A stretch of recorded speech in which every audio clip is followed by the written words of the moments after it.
हर वक्त दूसरों के ऐप तलाश करने वाले और ऐप जान लेने के बाद उनका ताना देने वाले, जस्ट लिसन केयरफुली व्हाट नबी करीम सल्लल्लाहु अलैहि वसल्लम सेज अबाउट इट।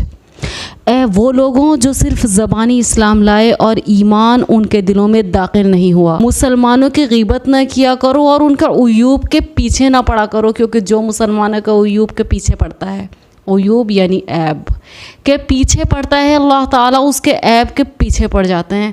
और अल्लाह ताला जिसके ऐब के पीछे पड़ जाते हैं उसे घर बैठे रुसवा कर देते हैं।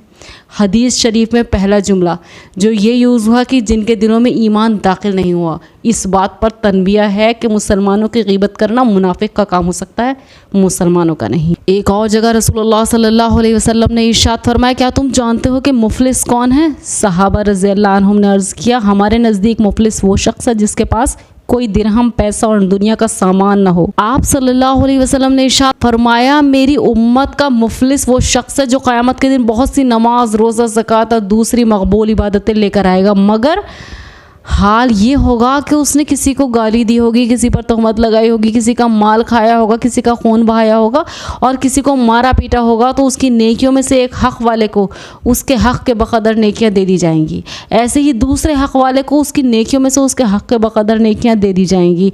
फिर अगर दूसरों के हुकूक़ चुकाए जाने से पहले उसकी सारी नेकियां ख़त्म हो जाएंगी, तो हुकूक़ के बक़दर हक़दारों और मज़लूमों के गुनाह जो उन्होंने दुनिया में किए होंगे उनसे लेकर उस शख्स पर डाल दिए जाएंगे और फिर उसको दोज़ख में फेंक दिया जाएगा।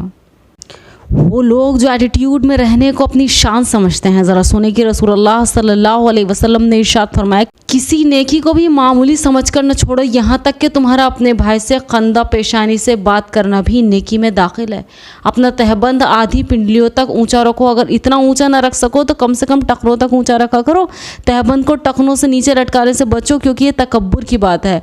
इस तरफ इशारा है कि ये मामूली सी बात है, लेकिन ये तकब्बुर की बात है और अल्लाह ताला को तकब्बुर नापसंद है।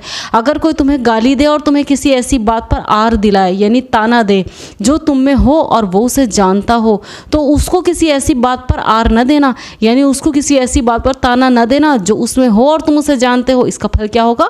इस सूरत में उस आर दिलाने का वबाल उसी पर होगा। अब अल्लाह ताला के सुपुर्द फ़ैसला जाएगा। सोचिए कि अल्लाह अपने बंदे के लिए क्या फ़ैसला करेंगे। So I want to tell you, किसी को ताना देना इज़ नॉट ईजी, किसी के ऐप तलाशना इज़ नॉट ईजी। अल्लाह ताला is watching very minutely everything. जज़ाकल्लाहु खैर।